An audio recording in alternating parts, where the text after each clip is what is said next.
Welcome back to part 2 of our discussion on grief and depression. In part 1, we explored how these two experiences can intersect and the ways in which grief can turn into depression. Today, we'll be taking a closer look at practical strategies for coping and moving forward along your healing journey. Whether you're grieving the loss of a loved one or experiencing any form of loss or transition, the insights and tips we'll be discussing today can help you navigate these challenging times. So let's dive in. As we discussed in part 1, it can be a long and difficult process in navigating our intense emotions that arise with grieving and depression. And if we don't have the tools or support we need to cope, it's possible for grief to turn into depression, and especially chronically, and carry it around for years. So let's talk about a few ways that can happen. Prolonged grieving. Grief can be a long and difficult process, and it's possible to get stuck in a stage of prolonged grief. And it could seem that this just doesn't improve over time, and it will lead to symptoms of depression and a loss of interest in activities that once brought you joy. You might notice changes in appetite, sleep patterns, and maybe an overall feeling of hopelessness and worthlessness. That's how you know you've begun prolonged grieving. Another thing is unresolved feelings. If we don't allow ourselves to fully experience and process our feelings of grief, they can become buried and even lead to even greater depression. And it happens if we keep trying to suppress our emotions and deny our feelings or avoid confronting our loss altogether. If we leave those feelings unresolved and we try to, choke them down and swallow them down, just swallow my emotions down, not going to deal with them, it's not going to get us anywhere. It's going to make our health worse. It's going to make it a lot worse. We have to let our feelings come out, especially when you feel them. Just let them all out. And I know plenty of tools as well where people have coping strategies, like laying on a yoga mat with a foam roller or a pressed towel underneath your hips, and opening up your hips and your chest up towards the sky can help you relieve some unresolved feelings. And I'll try to post those in my stories for you guys all. That way you can have your wellness resources you need. But there are tools, just to let you know, there are tools and exercises that actually are out there for this exact issue. If you're feeling you might have some unresolved feelings and you don't know where to start to maybe even just process and get them out, contact me, TM me, and I will find these sources to send to you. And like I said, I'll try to post them on my Sea of Nerves social media pages so you have those sources. I know another way that grief can turn into depression is definitely a lack of support. I know I felt this one. Grief can be a very, very lonely experience. And if we don't have the support we need from friends, family, or mental health professionals, it will lead to feelings of isolation and depression, especially chronically. This can be especially true if we feel like we have to go through the grieving process alone, or if we don't feel comfortable reaching out for help. It can really add on to our symptoms and make what we're experiencing a lot worse. And I know lack of support is a hard one. I know it's a hard one. And it's, as we discussed in part 1, it's not a social norm. There is a stigma still around not being okay. That it's okay to not be okay in the public eye.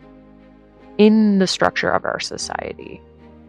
And so ultimately, it really exasperates the feeling of lack of support, because you feel like, especially with social media, you feel like everyone's having these perfect lives. I don't want to go dump my burdens on you, or I don't want to tell you what's wrongly happening in my life. And sometimes, and this is where I say, pick the right people. Because if you're like me and you pick the wrong people or have attracted the wrong people towards you, unfortunately, the wrong people will not give us good advice. They'll make us feel more ashamed of ourselves. They won't make us feel supported. They won't make us feel seen. They won't make us feel validated in our feelings. And maybe those are family members that you feel that are supposed to be there for you, but they're not. That you need to drop that expectation and know that maybe that's not the support for you. Even though it's the social norm, right? You think, hey, here's my family, should support me while I'm going through this issue. But no one really knows what you're going through. So you have to openly communicate it. And then if you're not respected or your boundaries aren't met, find new people. Find new people. Say, I'm grieving the loss of this friendship, this family member, or whatever it may be, or this relationship. And go, I need a new one. I need one that sees me because I deserve it. I deserve it. And so when you're feeling a lack of support, I hope you can come back to this episode or this moment right here and go, I deserve support. And I know the people who are right for me are going to come to me. They're going to find me, just like I'm coming out and finding them right now. Set that intention, and I promise you, the world will work for you. I bet you have an experience you can relate to that already. I know when I set the intention of wanting a specific thing or a place or a destination, it always ends up working out because I set the intention. If I want to go take a trip and I set that intention, even if it's down a year or 10 years down the road. For example, my goal was to go sandboarding, and it took me 10 years to finally exceed that intention. But I told myself, I will go sandboarding. I will go do that. I already set that intention. Even though it took me 10 years to go achieve it, anytime we set these intentions, the universe works for us. And I hope you can remember that even if you feel prolonged grieving, even if you feel you have some unresolved feelings, even if you feel you have a lack of support. I hope that you know that the world is working out for you, that positive outcomes are coming for you. And even me, as I'm saying that, I'm having a hard time swallowing that. I have issues with my self-esteem, and even now I'm like, okay, but I'm catching myself when I'm doing that, and I'm like, no, positive outcomes are coming to me because I do deserve it. I do want it. And the universe, I'm a part of the universe. I am no different than anyone else on this human experience. We are all the same. We're the same as the stars, everything. And if I would not treat an inner child the way I'm treating me right now in my head, then I shouldn't be talking to myself that mean. I shouldn't be talking to myself like that. So just know you're not alone if you feel these feelings or can resonate with that at all. And also know that there are pre-existing mental health conditions that some of us are just born with. Some of us have this pre-existing mental health condition, as depression and anxiety is. They are pre-existing conditions. And grief can trigger that and or worsen that. So if you're like me and you deal with chronic depression, as it's a pre-existing mental health condition for me as well, I know when I go through grief, it definitely exasperates every intense feeling I feel already on top of my mental health issues. And if we don't address it, it leads to severe forms of depression, very, very severe forms. And isolation especially. I've I am guilty of that.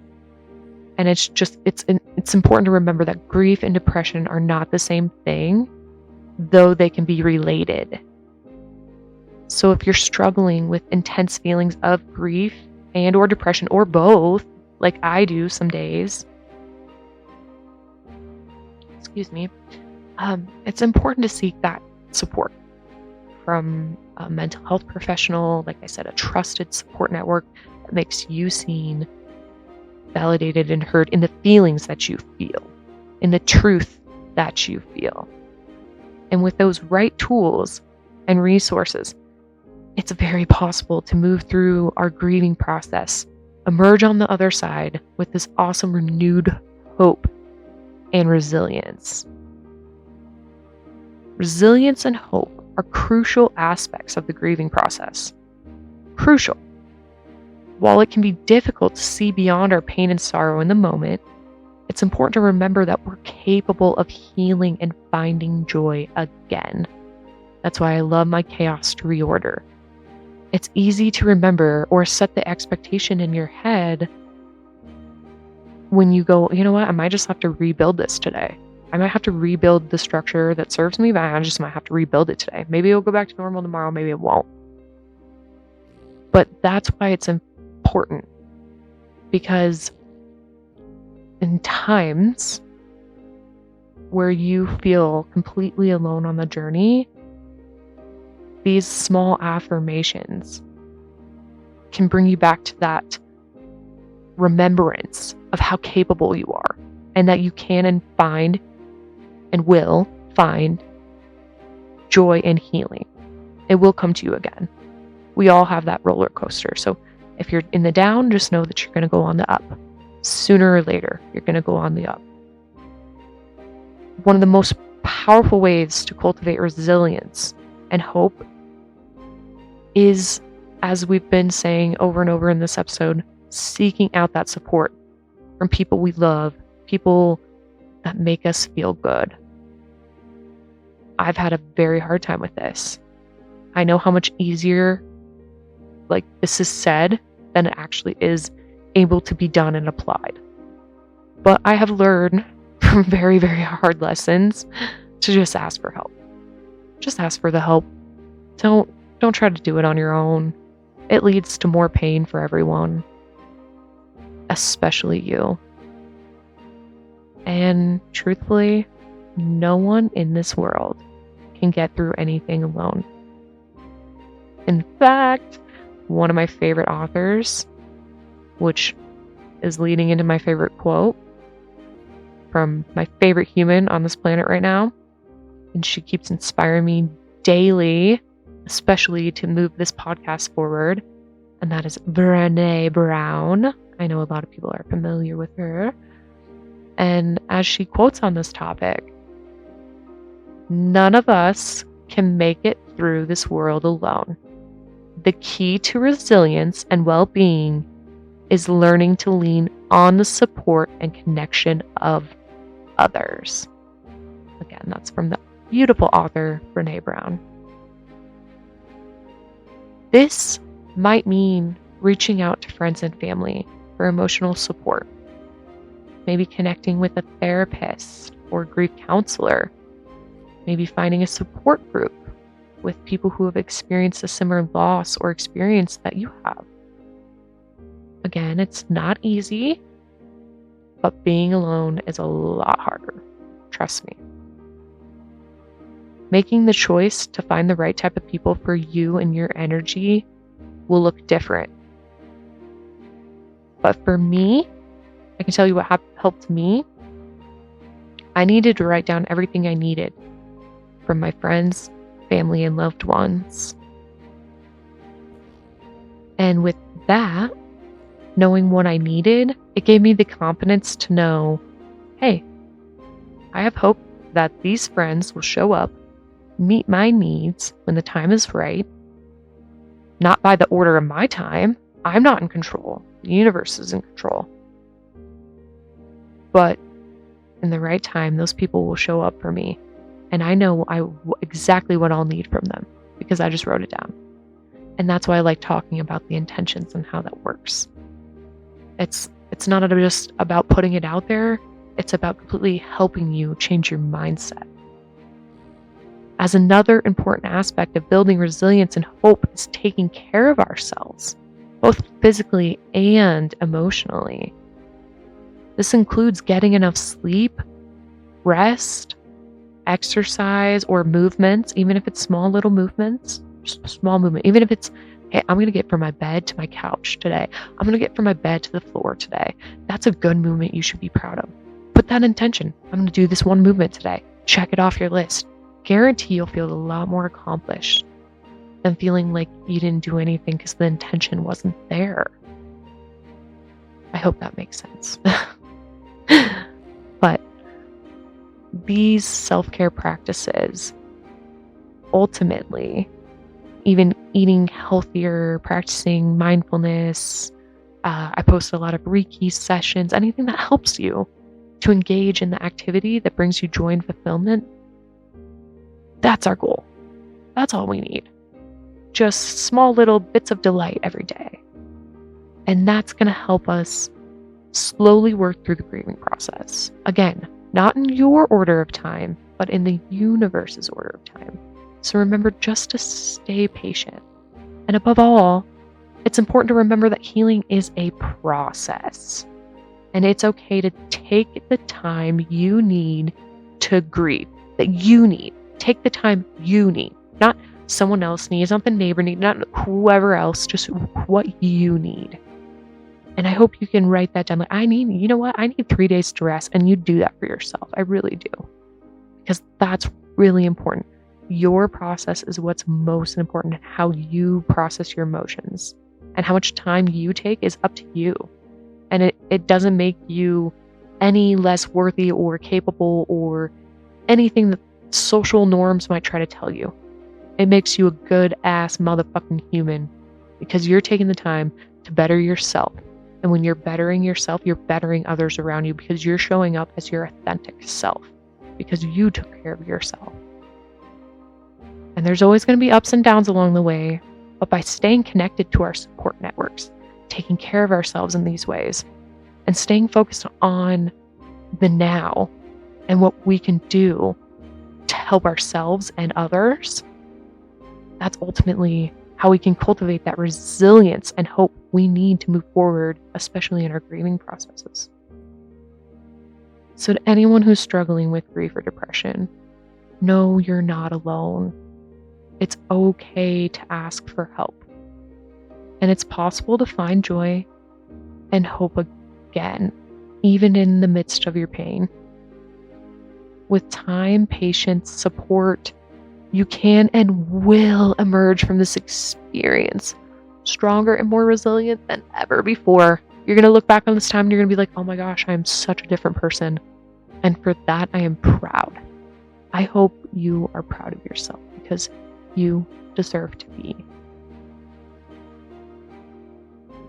And I understand firsthand how overwhelming grief can be and how it can lead to chronic depression. For years, I struggled with feelings of hopelessness and despair, believing my pain was something I just had to endure alone all my life, until I actually sought help from an amazing therapist. And she specialized in family, addiction, and grief counseling. So with her help, I was really able to beginning to understand like my thoughts and behaviors were rooted in my trauma responses to that grief. And I'm not saying it was easy. It took a lot of days of crying on all areas in my house. Cry in the bathtub, cry on the floor of the bathroom, cry on the floor of the bedroom, cry in bed, cry on the couch, cry in the kitchen. I cried everywhere, okay? Cried everywhere. No shame. I don't care. Because over time, I learned to reframe my thoughts and beliefs that really helped me. And I was able to get the healing that I needed. And I realized my body was keeping score of my pain and trauma, but it's also capable of so much more. It's capable of rewriting its complete network. It's capable of healing anything you want it to. With each passing day, I became stronger knowing this, and I became more resilient, and I began to see that glimmer of hope for the future. And that's why I want to encourage anyone who might be struggling with the same thing to know healing is possible, no matter how long you've been carrying this pain for. It's never too late to drop the cloak of pain, is what I like to call it. I like to imagine my pain as like a cloak, and I'm just like shedding it off and just dropping it to the ground, letting it go. And it's never too late to rewrite your story, to find the help and support you need to move forward. Life is full of surprises. And while we may not always know what tomorrow will bring or know what's always in store, that's the scary part of being a human being, we can choose to just go, fuck it. I'm going to embrace my journey because it's unique, it's my own, and I'm going to hold on to this hope that positive outcomes are coming to me, no matter what I'm going through. So please, please, never give up on yourself or your future, because the possibilities are endless. They're so endless. You never know. The floor could open up right in front of us. It could do anything. Life is so cool and different, and you're worthy of everything the future has for you. And positive outcomes are coming your way. They are. Please affirm that with yourself. Or pause this if you need and say it over and over and over again if you need. Positive outcomes are coming my way. They are. So as we come to the end of this part 2 of this episode, I want to remind you that just like the sea, life can be unpredictable at any time. We're all going to face storms and rough waters, but we can also find moments of peace and serenity amidst the chaos. Today, we talked about the deep connection between grief and depression and how seeking help can be the first step towards healing and hope. So if you're struggling with your mental health, I want to encourage you to reach out for help.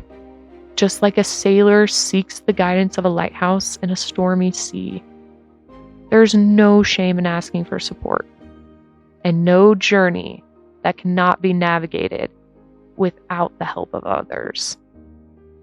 I want to thank you for those of you who tuned in today. Your support, your shares, your love, it means everything to me. It keeps me going. And I couldn't tell you how appreciative I am for those of you who keep supporting and listening to me. You're my support network right now, getting me through everyday process.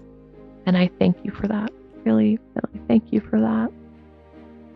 I hope you found some comfort and inspiration in our conversation, and you'll join me again for our future episodes. Remember, no matter how rough the sea may get, there's always a lighthouse to guide you home. Thanks for listening, and we'll see you in our next episode of Sea of Nerves.